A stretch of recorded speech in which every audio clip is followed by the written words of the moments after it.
Welcome, everyone. Thanks for joining us for today's webinar. My name is Chris Bechtel, and I will be your host. I've got two great speakers here with me today who I will introduce shortly. We are just going to pause before we kick off all of the activities here for a moment, just to let everyone join. We have a very large attendance list today, so I want to give everybody a chance to join us. But thank you all for attending today on a lovely day. It's morning here in Los Angeles. I'm sure a number of you are also in Europe, as well as spread out across North America. So we'll do our best to address everyone in their time zone. I've got my coffee. For those of you in the evening, maybe you have some other beverage, or you're comfortable. So hopefully we're going to have a great webinar. We will be engaging. We will be providing a lot of insight today, and we will have about 15 minutes for questions at the end. We will do our best to answer questions as we go. There's a couple of ways here. You can obviously type questions into chat. There is also a Q&A function which will save questions. So either of those, we will be checking for your questions. So feel free to type them in. We'll just give everyone just another minute or so here. But while we're doing that, would be great to hear from all of you. So for those of you that are joining, why don't you say hello to us in chat and tell us where you are from or what region you're in. Go ahead and say hello so we can get some engagement going in chat while we're waiting to get started here.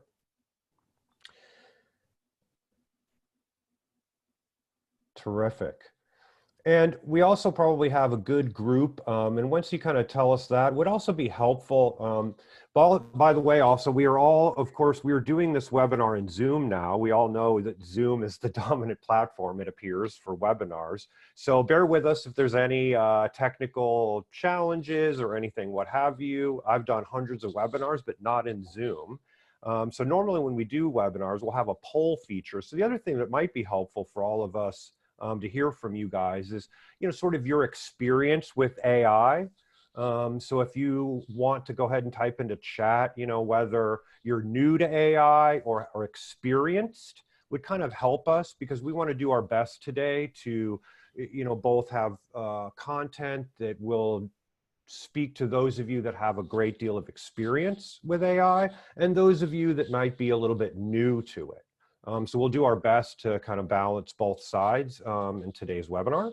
So, but any insight you can give us in the chat in terms of, hey, I'm experienced, or hey, I'm new, that'll help us get a sense for those of you in the audience and what you're prepared and where you're coming from. So wonderful. That's great.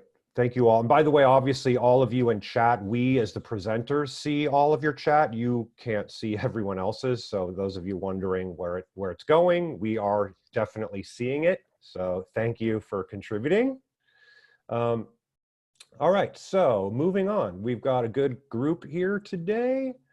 So first up, I am Chris Bechtel, as I said. I'm the VP of Growth here at Boost AI.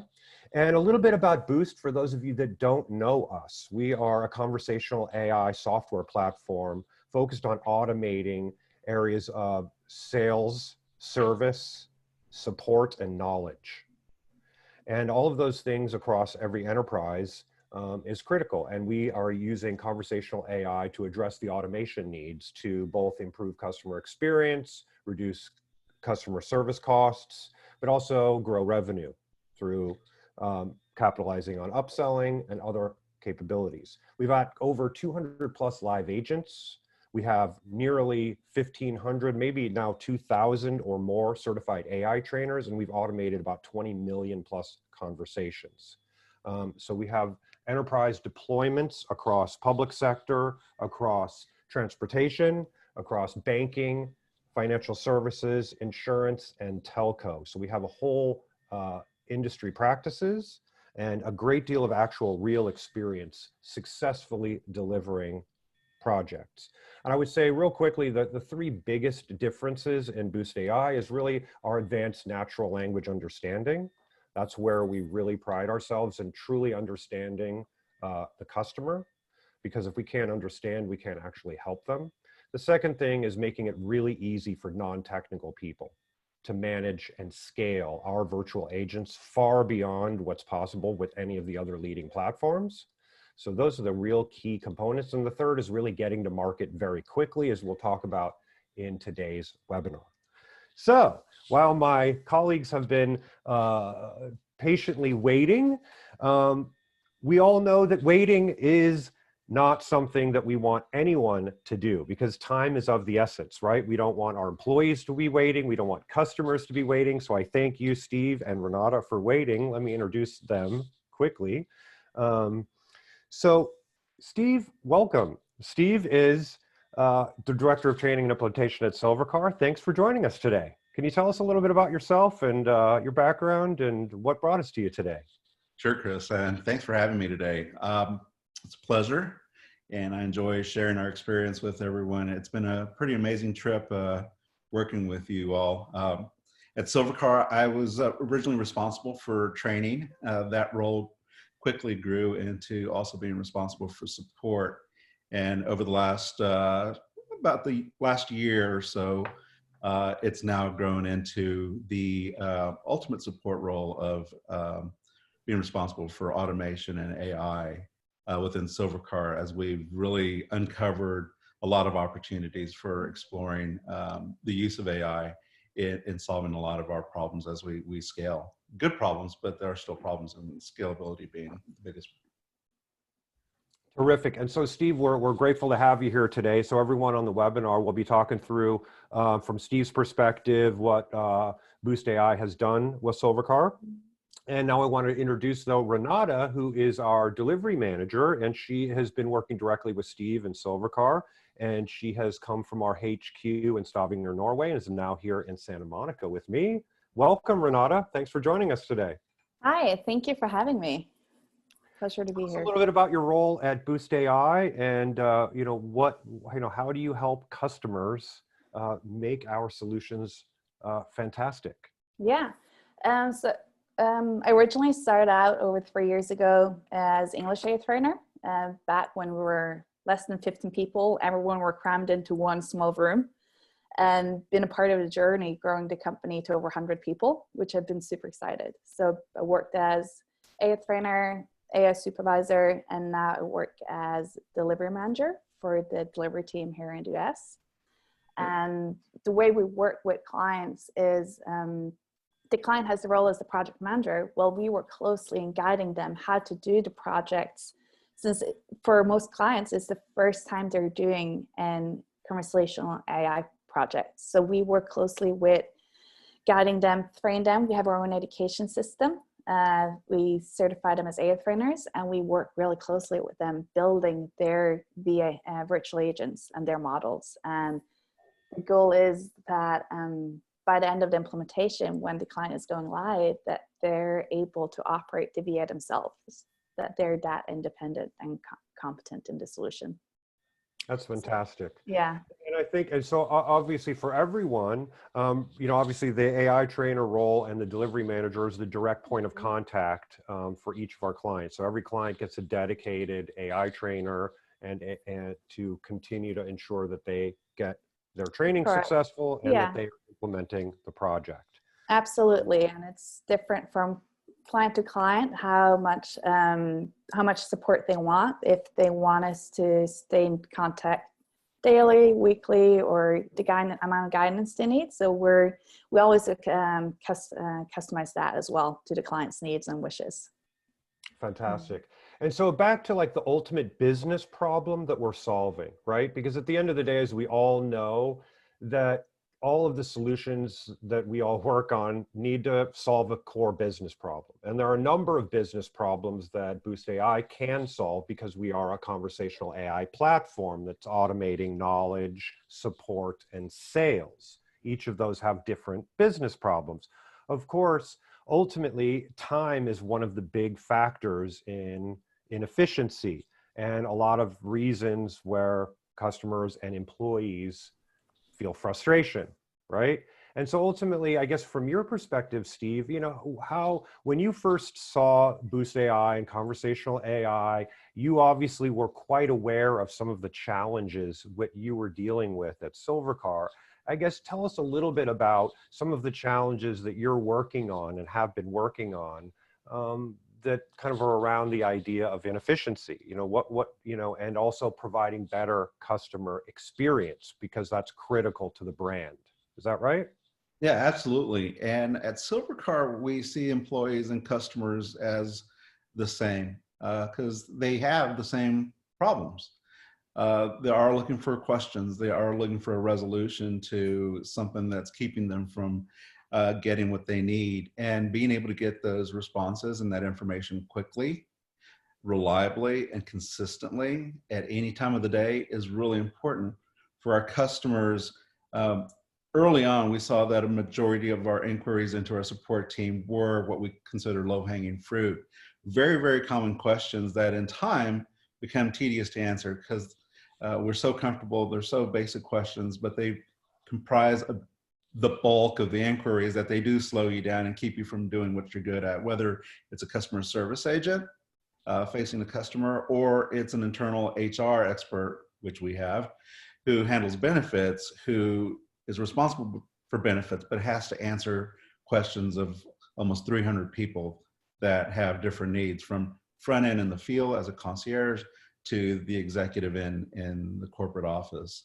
So it can get a little overwhelming. There's a lot of noise, and it's hard to get to the person that can answer your question quickly when you need it and not have to wait on the phone and not wait on an email. And we found that chat was our best channel for resolving that problem. And it's high satisfaction. We do track our NPS scores, and those tell us over and over and over again that they do work because everyone is happy.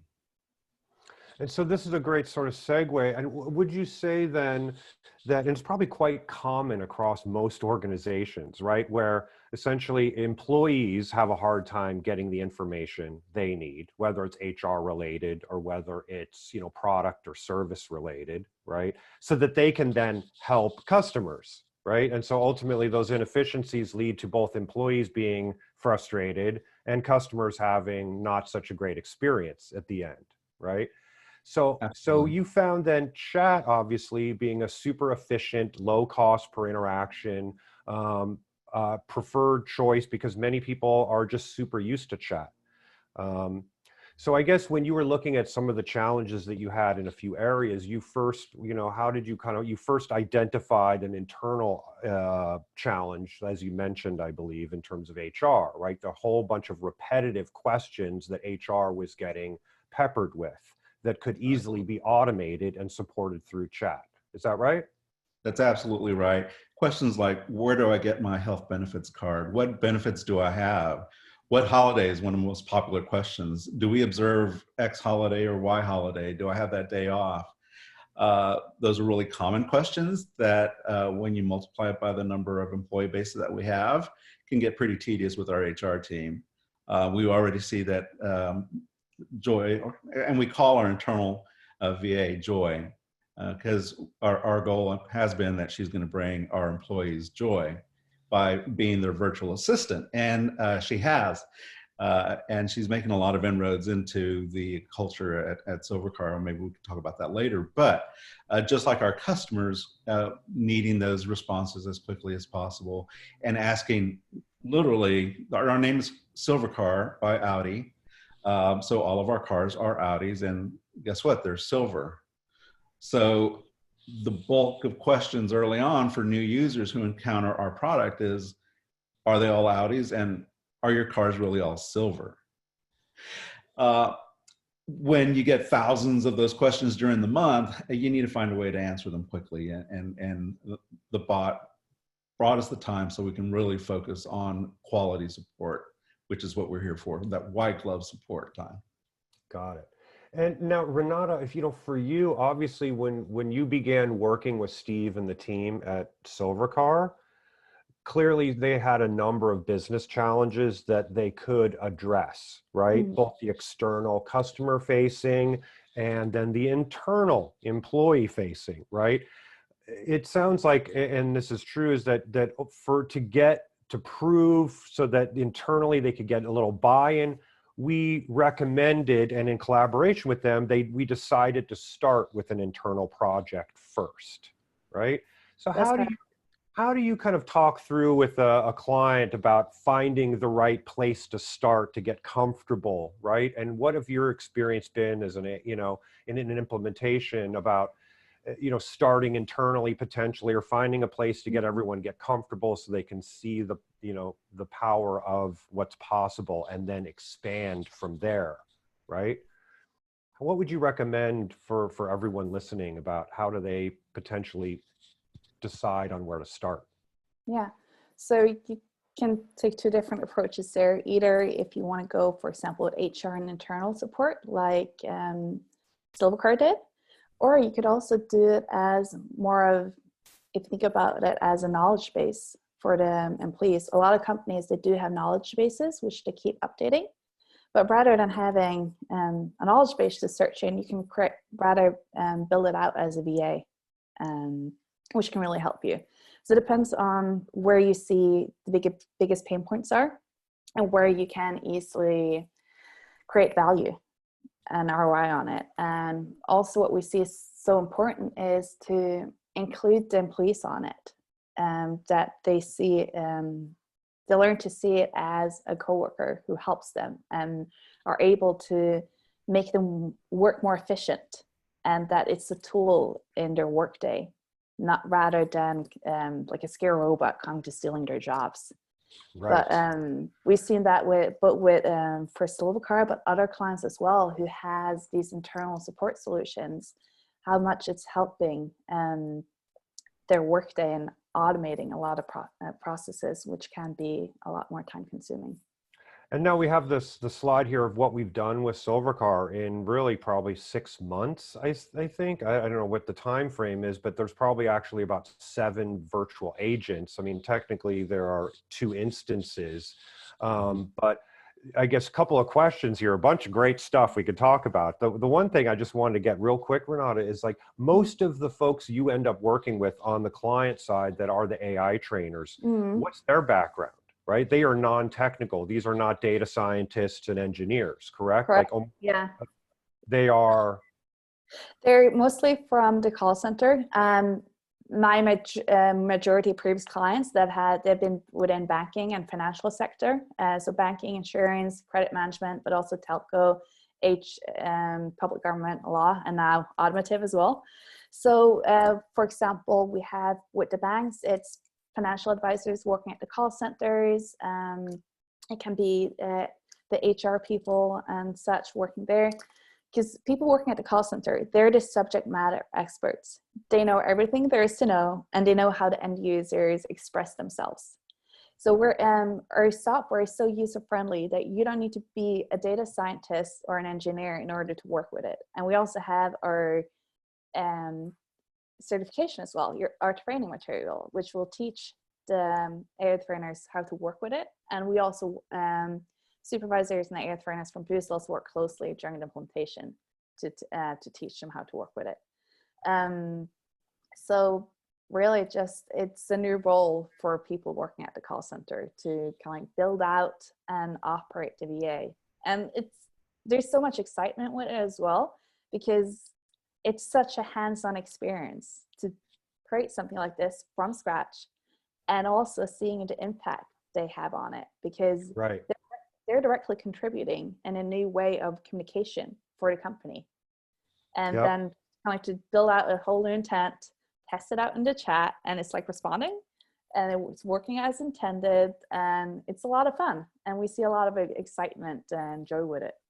And I think probably there's a lot of excitement, right, Steve, when just the idea of automating those repetitive, is your car silver, right? Automating that and saving people time so that you can have humans spend the right amount of time on those special cases, because now they have that time. So Steve, maybe you want to tell us a little bit, so clearly, again, you saw the opportunity with what was possible, right? You started internally because that was a great way to get some stakeholder buy-in, get everyone comfortable. And then you saw so many other possibilities, and so did others in the organization. Is that right?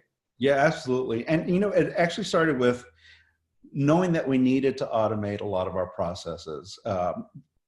It said that things that are simple tend to be really hard to make. Even though our value prop at Silvercar has always been to have, an effortless interaction with the product, it takes a lot of work to pull it off in all the different locations we have across the United States, as well as solving issues in the call center and internally. So how do you do that? We tried using sort of a black box solution for AI where we said, here's our problem, help us. We don't know anything about AI, make it happen. And we quickly found out that we're creative enough that we needed to take control and we needed the power. Plus, we also needed the security because as we started looking at internal solutions, external solutions, financial solutions for a bot, we needed a secure, robust platform that could support our product as we scale potentially internationally. And so we also needed a way, knowing our employee base, to engage all of the participants. How are we going to build a tool that people are actually going to use? And one of the ways was that what was great about Boost is that it is a collaborative process. Our lead Boost engineer comes from the call center, to Renata's point. He was a call center agent. He's also a professional magician.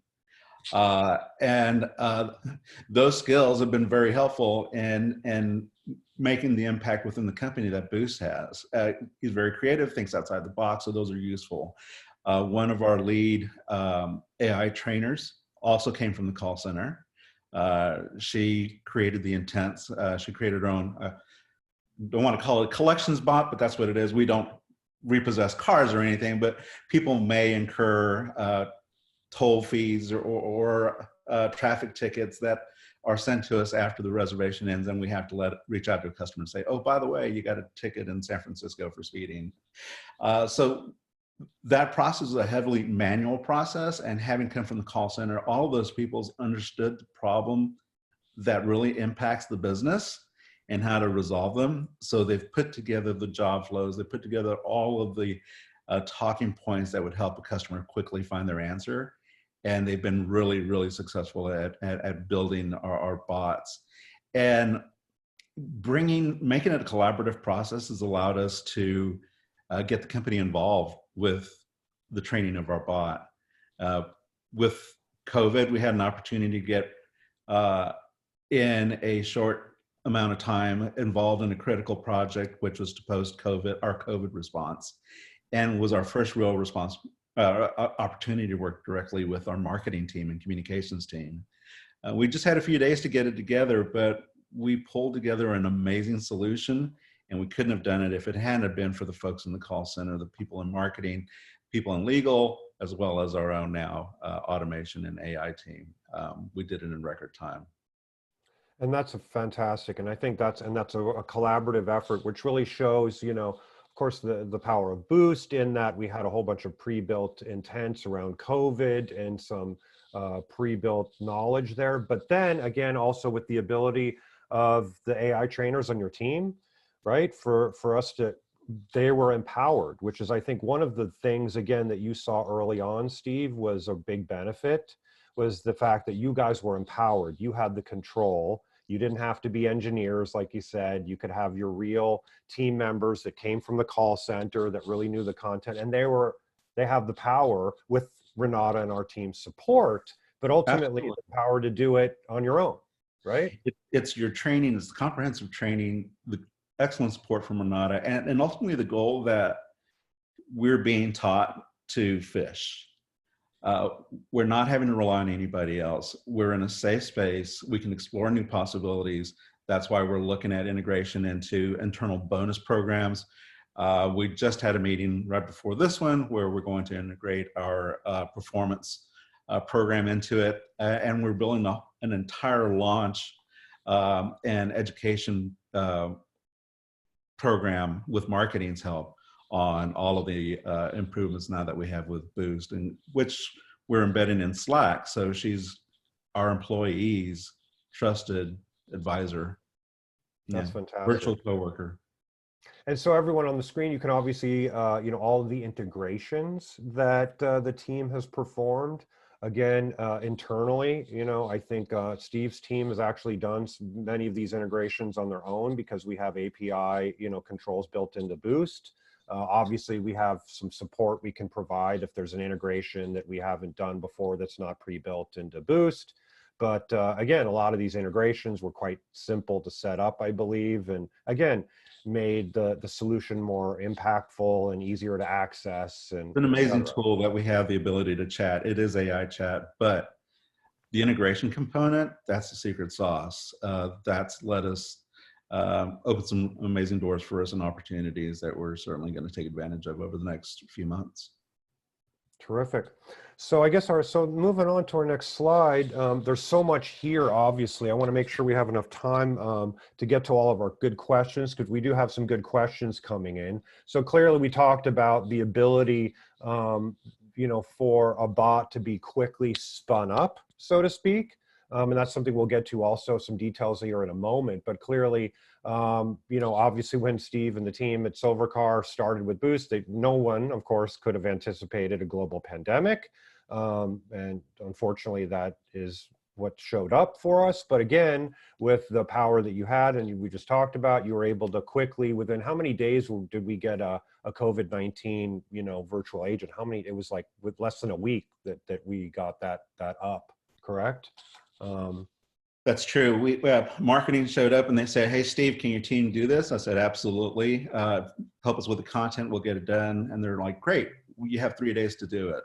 It was an emergency response. So that was 3 days to get together an MVP. It turned into a week, but in the end, we delivered an amazing product with some really cool integrations that allowed us to expand on that knowledge of that exercise and apply it with other solutions within the company to help automate and streamline processes. And Renata, so obviously then across our client base, right? And, and in some of the other industry sectors beyond automotive and transportation, banking, insurance, public sector.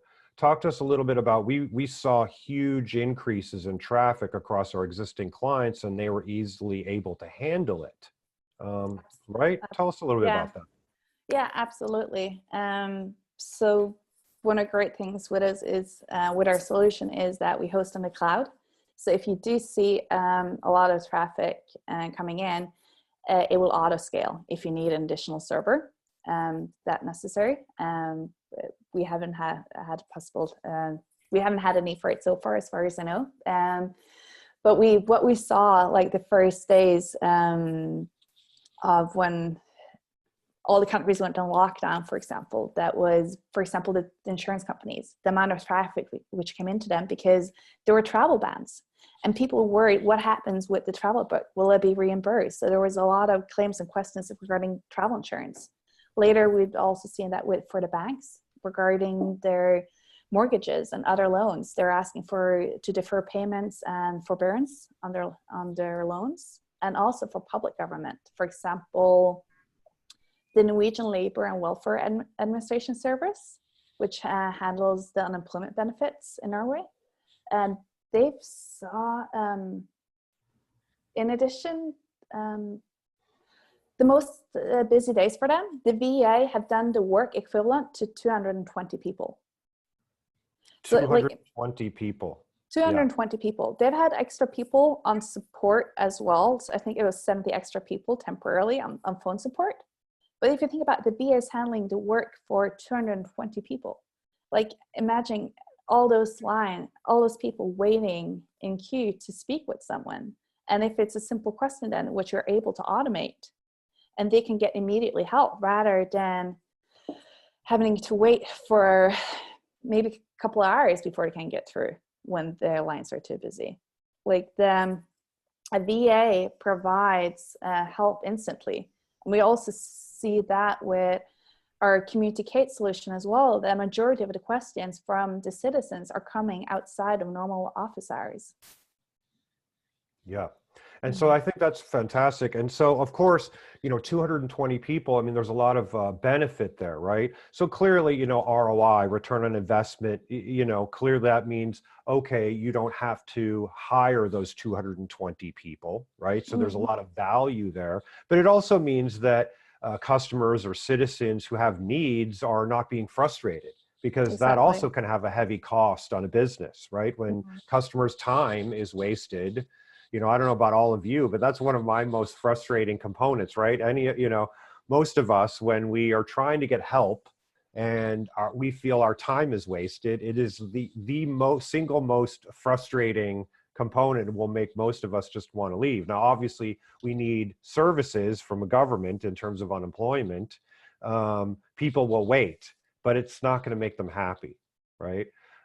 So there's a huge amount of benefit here in both cost savings, being able to, address those spikes and not have to scale. We've had some other banking customers, I believe, who also were concerned about, inconsistencies in traffic and how do they Mhm. scale their human staff. And Yeah. now they don't have to worry about that. Is that Mhm. right?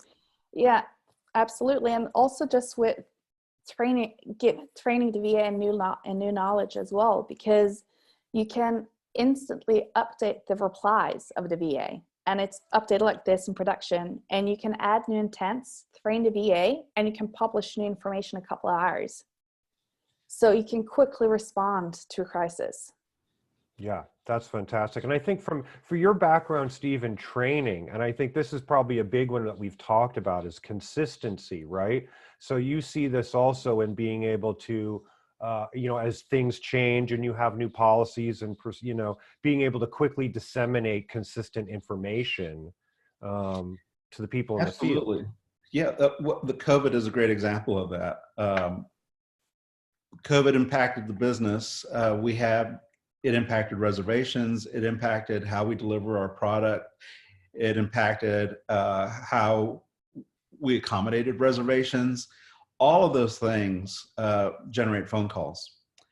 And when we announced them, we expected quite a peak in calls and requests for those special accommodations. And so building a bot and then taking the opportunity to build processes around those requests and automate those allowed us to consistently and quickly respond to them, because otherwise we would have to train our call center on all of the new standard operating procedures that impact 26 separate locations. We do have nuances based on where our locations are actually set up, whether they're on airport or off. So for a live person to have to be trained and instantly know how we deliver our service with those nuances at all those locations means inaccurate information. To know the changes to our standard operating procedures and policies and be able to recite those accurately and to train those in time really wasn't going to work.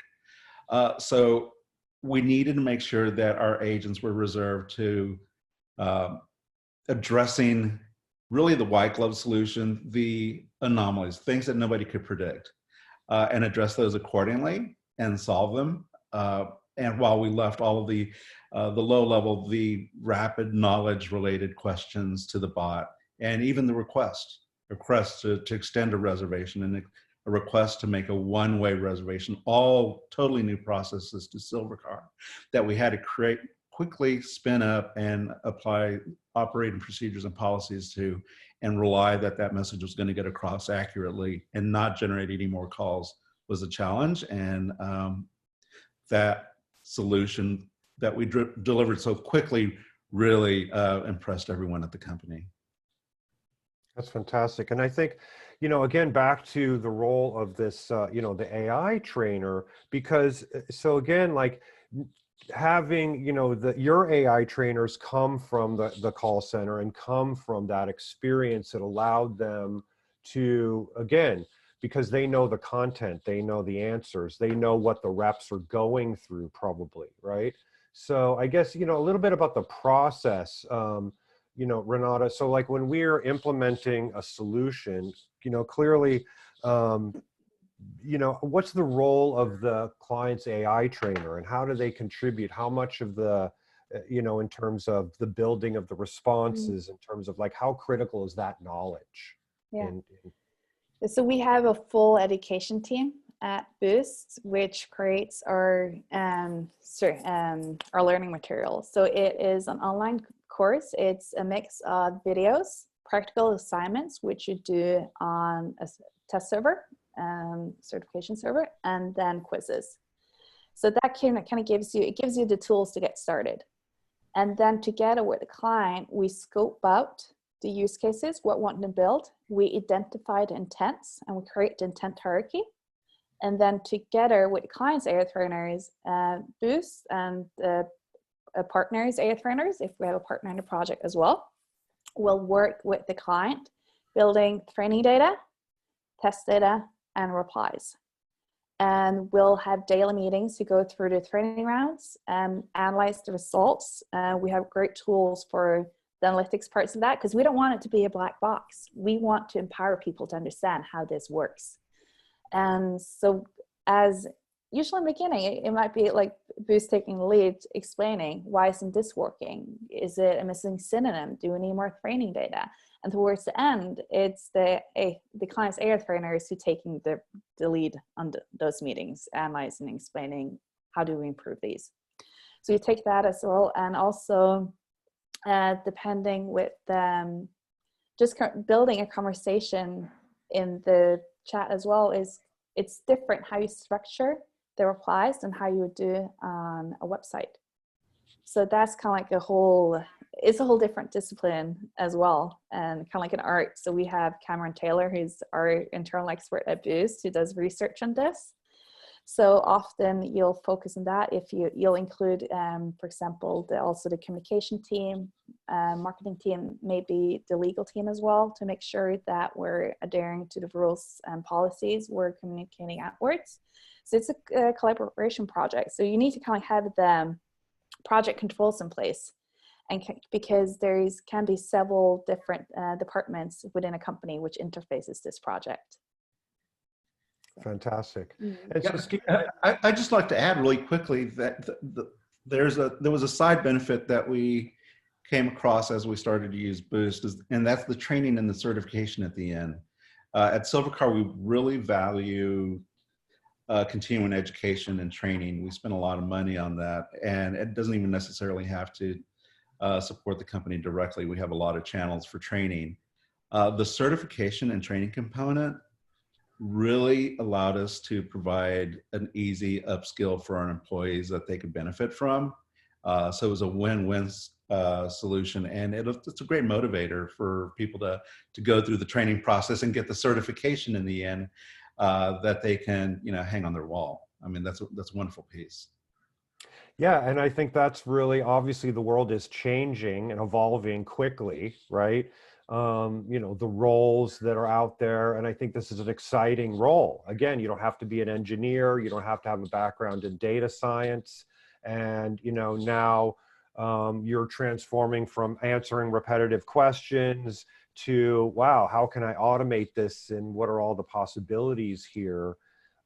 It's like we have a very passionate group. We've had a Boost Camp, which is our user conference. Unfortunately, this year it had to be canceled, as you can all imagine, but we hope all of you listening, I'm sure a couple of you have actually did attend our Boost Camp last year, but any of those of you, we'd love to have you to our next Boost Camp. And of course, there's a lot of passionate AI trainers out there just really loving the solution. So I guess getting started, the next slide is really, again, we kind of talked about this a little bit. And I think this is really important, like how do we actually accelerate the deployment? So there's a couple of things here, Renato, about sort of self-learning AI, right? Both, and I think the first point I wanted to kind of make is we have two sort of customers that tend to come to us, is either someone that has had some experience with AI or a chatbot, and I'm going to put air quotes in chatbot, because sometimes, or AI powered, because as we all know, there are many chatbots out there that say they're AI when it's really not truly artificial intelligence or machine learning. But we tend to have two customers come to us, somebody that's had experience with AI of some sort, and they're not really super pleased with the results. Maybe they did a pilot, maybe they're actually in production with something, but again, it has limited capability and they're not super pleased. So they can come to us and we can take existing data, existing chat log data, and actually use that to build a comparable virtual agent so you can see and test yourself. The second is, if you don't have any of that, we still use self-learning AI to basically accelerate the process using, and then also, as Renata said, to continuously monitor the performance of a virtual agent and look for recommendations on new intents and new answers that need to be created. Is that right, Renata? Did I miss anything in my high-level overview there? What details should I have added? No, that's correct. With our newest version we launched this spring, we introduced supervised self-learning, which we're very excited about, because we believe you should always supervise the learning of the VA. You can't just let it learn without quality assuring it before, because you don't know what it will learn and not learn then. So by adding the supervised self-learning, it's our first step towards natural language generation. With our automatic semantic understanding algorithms, the VA is already able to understand if it's multi-intent, if it's a possible missing intent acknowledgement. And now with the supervised self-learning, what's happened is that it will take all those messages, which it previously acknowledged, I don't know about this. Like, there's no intent I can predict towards. And it will propose to the AI trainer, hi, I've seen, like, in X amount of days, I've seen such and such many conversations about these topics, and provide a couple examples and suggest you should consider creating a new intent. And if you then run the actionable, the BA will create a new intent. It will name it, place it in the intent hierarchy, and will also suggest training data based on the incoming messages from end users. And it's the AI trainer who will then go through, read the suggested training data, approve them, edit them, or removes if someone is non-applicable. And it's the first step towards natural language generation, and we're super excited about it. As far as we know, and no other has done this before. So, and that it allows us to, like you said, we can build virtual agents from scratch by using the automator, but also it works. Also, when you're already in production, it will keep, for clients, it will pop up with new suggestions for intents, but also for training data you should add to existing intents. And so for Steve, I think that all of that was super appealing to you guys, because as you said before, you had a little experience, of course, and it was very like in the black box, meaning like you put stuff in there and you don't know why it came out. And, you know, the idea for, again, your team to be able to see really what the virtual agent is understanding and what else it needs to be trained to understand, and be able to easily do that, you know, yourselves, was quite appealing. Is that right? Absolutely. We work really hard to be an innovative company, and part of being innovative is agility and exploration of new options and products and features. So that means our content has to change, and it changes frequently, a lot of times with little notice. Using the first channel that we tried, the black box solution, really turned into an actual hurdle itself. We needed to be able to update the content. We needed to be able to modify processes on the fly, and handing that task off to someone else and waiting for the result wasn't going to work for us. We needed live monitoring and the ability to quickly adjust content, or to make the call and add additional responses that are needed based on the customer's interactions. And we've seen that. A lot of the language in our responses are in our voice and tone, but as we interact with our customers across the United States, local vernacular means that there's opportunities to teach the VA and, difference between a y'all and yous guys. Very small, but it's really important. And the ability to jump in there and make that tweak on the fly is so important for the work that we do. And really, it's the ability for the content creators themselves that we empowered through the training to be able to monitor their bot themselves and make the tweaks as they need to, without having to come to myself or Edward Boswell. We work, side by side. I wanted to throw his name in there. He needed a shout out. Edward is amazing, and I drive Edward crazy with these requests. But much like the solution, we need a solution for the solution, and the bot can do that. If we can use a bot to help build the bot and help the people, the subject matter experts, maintain their bot, then we can focus on creating new opportunities and new integrations for it. And there's no shortage of projects on our plate at the moment. Yeah, they're becoming daily. Yeah, it's both. It's a blessing and a curse, I would say, right? A curse. Yeah. So of course, the best way to get started, we have what we call a 10-day POC. So because of all of the stuff that we've been talking about today, we have the ability to build a proof of concept in 10 days. And no one else can do that at the level in which we can do it, at the quality, the level of understanding, even the number of intents that we can deploy quickly within 10 days is unsurpassed. So again, as you know, for all of you that are listening, again, if you either have some experience with AI, you've got something you've built, maybe you're not super pleased with it and you want to compare, this is a great way to do that. Or again, if you're new and you want to just get started, even like as Steve did, the way that he could see the opportunity, but said, let's start low-hanging fruit, right? Internal. Let's automate these repetitive questions. Then we can get everyone excited, see what's possible. And now there's so much more, right? So I guess before, we were talking a little bit, how do you find that low-hanging fruit, Steve? How do you, if you were listening today, and what would you say to everyone who's sitting here going, what do I pick first? How do I figure that out? Luckily, we figured out that process, and that's kind of where we started. Most people's question is, wow, where do I start? And that's a question we asked ourselves. And every project that we start has a new opportunity to work with a new team that asks that same question. So how do you answer it? How do you start? How do you find a starting point?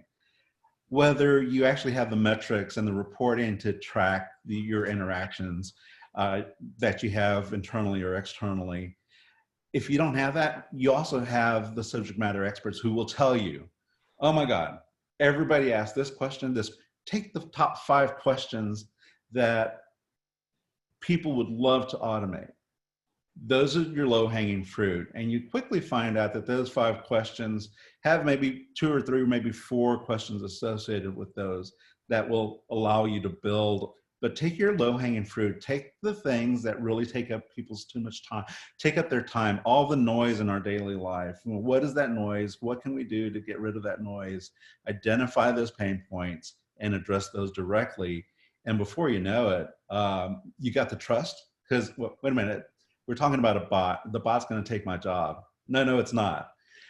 If you help train your virtual assistant is going to do all of the time-consuming work for you. And so what we've seen is we've got a lot of trust, and everybody wants their virtual assistant because it buys them their time back to do their job really well. And so quickly, whether you have the metrics or someone can simply just tell you off the top of their head, what are those pain points? What's the repetitive questions that we could easily automate? That lays the groundwork for your introduction into AI. Fantastic. And the one thing though, we didn't get any of the details of some of the current use cases, because obviously there's questions, but there's also, as you've seen, business operations. For example, the new hoteling reservations, some of that stuff that you're working, because now because of physical offices and office locations. So I guess just before we get to Q&A, we have a few minutes left, but I just wanted to, Sure. because I think that's an interesting use case, right? So clearly we can answer a lot of questions, but at the same time, there's automations and with the integration with security. So tell us just a little bit. I think that's just an interesting use case that you guys are applying this to. Yeah, and some really quick history. Every opportunity to build a new bot or instance is an opportunity to learn. So we started very basic with just chat. And from chat, we learned a little bit about integration. And then we had an opportunity to build a bot that helped our Audi customers who purchase a brand new Audi and get 7 days of free silver car rentals when they purchase that. There was a lot of pain points there, and that was a very manual process, and push came to shove, and they said, automate this. So the lessons we learned to integrate into our systems to automate the interaction so we could personalize those were all the building blocks to when we finally had the opportunity to address COVID. We were ready to implement things quickly. And then out of COVID came the opportunity. Now, as we're coming out of that, as we're looking how to change the way we interact with each other and interact with the office, the physical office space, we're putting processes in. And we thought, if we're not going to go back to the office, we still occasionally need to go there. Why don't we hotel the desks? So we know reservation systems, we know automation, we know integration, we know chat. So we're building a whole process where our employees can go request a desk, use a map like you choose your seat in a concert hall, select your desk that you're going to use at the time frame you're going to need it, and then be presented with a health questionnaire. Go through the health questionnaire, and if there's a red flag, we will integrate it with our security system. So the security system will lock you out of the building for 14 days. That's pretty cool. That's pretty cool. And that was out of a spaghetti on the wall conversation. And the answer was confidently, yeah, we can do that. That's amazing. Yeah, it really is. And that's really exciting. People now walk up and go, hey, can you go ahead and automate this for us? You did that in 3 days. Can you do this? Great. Yeah. So, yeah. Awesome. Right. So now you have to, we have to manage that expect. Now it's like, oh, too many requests. So maybe you have to automate your VA requests somehow, We will. We will. We've integrated in Jira. We've successfully tested that. And so that may actually be a process. Wow. Yeah. Wow. Well, that's amazing. So obviously we have, a number of questions I want to try and get to as many as we can here, everyone. So thank you all. So again, just some housekeeping reminders. We are, of course, recording this webinar.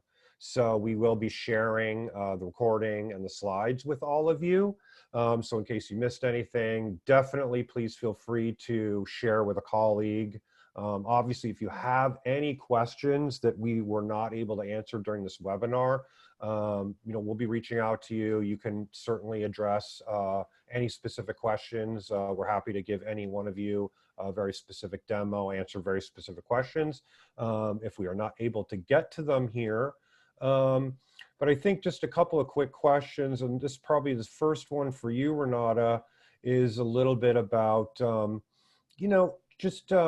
and I think you talked a little bit about it, but it's more about this is more of an expert question, a little bit about, training and training data and a little bit of the process that you kind of talked about a little bit, but just give people some insight in terms of how we are actually, again, real artificial intelligence. We have, multiple ways in which, and maybe you want to talk to us a little bit about ASU and how that works a little bit first.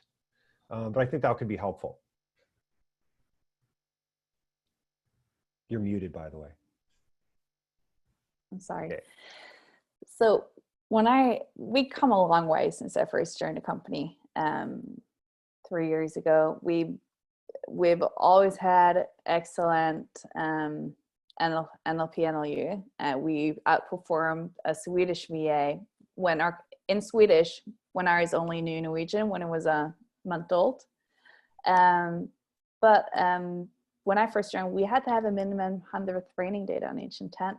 Now we're down to root intents a couple, and then maybe 10, 15 training data on each intent isn't very complex. You might have 20 to 30. So you need a lot less data than a lot of other vendors. And you add test data in order to test it as well, how it performs. We run the training, we spin up a new server, and then we run the neural networks to train it. And we use machine learning, deep learning. And also with automatic semantic understanding, we've added an extra layer of understanding on top of the predictions. So it's adding an extra layer of context to it. So it understands which words are important when. Then a word might be important in one sentence, but not another one.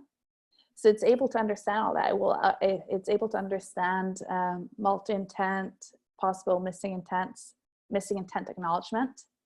And that has allowed us to also reduce the amount of false positives, that it won't just kind of push out a reply because it kind of thinks this is what you're asking about, but being more humble and say, hi, I'm not quite sure what you're meaning, but is it related to this? And we'll predict the intent name. But we have some great articles on our website about both automatic semantic understanding, which Abhishek has written, so you can learn more there as well.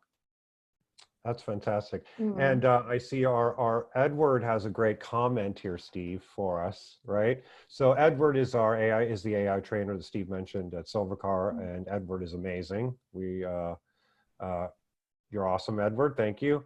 What Edward has a good comment here. He says, I would say Renata and the training they have teaches you the art and science on creating clean training and test data. Yes, that's actually also quite important. Absolutely. It's also a really good insight into your own lexicon at a business where one word or phrase may actually mean 3 different things depending on which group you're talking to, whether it's billing, administrative, or a customer out in the field.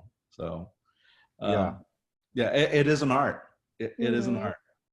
It truly is. And what is one of our advantages as well is with our platform is that we have by using synonyms, we're also able to kind of have less training data, and we can teach the VA across languages. And also how algorithms also allows us to be scaled so easily. We have, for example, Communicate in Norway, she's just 6,000 intents. And kind of like to have that vast amount of knowledge and being able to distinguish between small nuances in an intent and understand what it means, it's truly extraordinary. Yeah, and that's definitely something, as I mentioned before, that we've done the comparisons with other vendors out there. And we've found that once they get beyond maybe 40 to 50 intents, their accuracy, falls down quite dramatically, down into maybe the 50% range. And, is 50%, is getting it right 50% of the time good enough? I don't think so, right? So clearly that's a critical component. So I guess, just some final thoughts here, right? We're almost down to the wire. I really appreciate everyone's attendance. Any final thoughts, Steve, some recommendations that you might have for everyone based on your kind of experience? I guess that's 2 things. One, final thoughts on what recommendation you might have for everyone, listening, and where you see yourself and Silvercar going next. There's so many possibilities. Yeah, I'm at a crossroads. I'm in the middle of super highways heading in different directions, and my challenge is honestly choosing which direction I'm heading in today. The economy, the situation we have currently with COVID has presented new opportunities, honestly, to change business.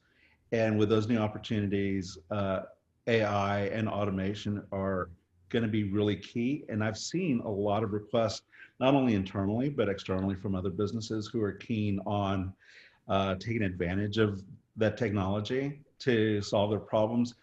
But I would get started with a tool like Boost that you're very comfortable with, that has a very supportive team, that has the experience, that can provide a solution for a city, for a financial, for insurance background, that has all of that knowledge and experience and can apply it to small guys like us, where we have a creative team that really can just exploit all of its potential.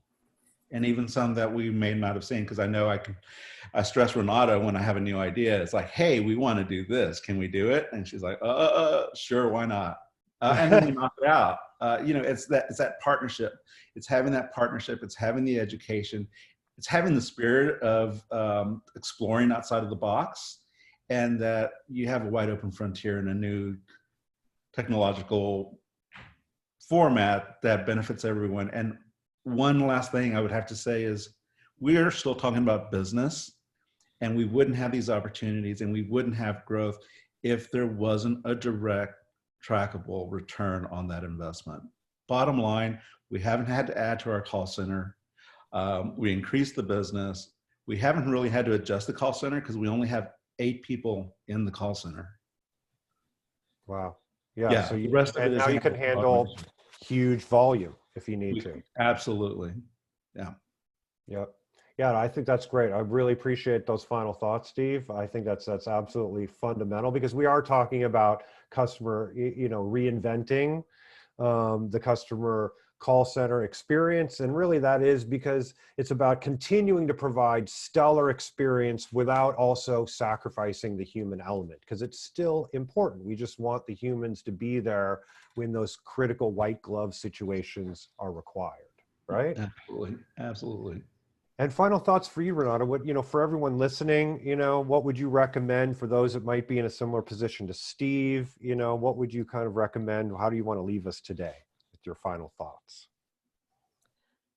I would say if you're interested and want to learn more, reach out to us and we'll have a chat. That's how we started with Silvercar as well, was with a small POC focused on the purchase order system. And we did it. We went all the ways immediately. We put authentication integration towards their purchase order system. So you don't need to go that. It's right that we actually it's even better than that. Mm-hmm. Our relationship started with a demo as I was leaving the stage, where I had just explained our introduction to AI, and I was walking out the back of the auditorium. And Simon Lee caught me and said, let me show you something. And I did my best. I don't have the time for this, but if you can do it between now and the back door, let's do it. He goes, I don't even need that much time. That stopped in the tracks. He showed me what I needed to know, and the rest is history. That's awesome. Yeah. And I think, he might have showed you the virtual agent network, which we didn't mention on this webinar. So that is another thing for all of you. I'll tease that to everyone. You want to learn more about how to connect a virtual agent network so one VA can talk to another and transfer to another who is an expert. That's super interesting stuff. Contact us to learn more about how to create a virtual agent network. So again, I want to thank Steve. You're fantastic. Renata, you're wonderful. Thank you both for your great insight today. Thanks to all of you for attending. Again, if you have further questions, definitely reach out to us. We're happy to talk to you about any ideas you might have and to try and make them work. Thanks again for attending. Have a great day, everybody. Thank you. Thanks, everyone. Good luck. Thanks, everybody. Bye-bye. Bye-bye. Bye.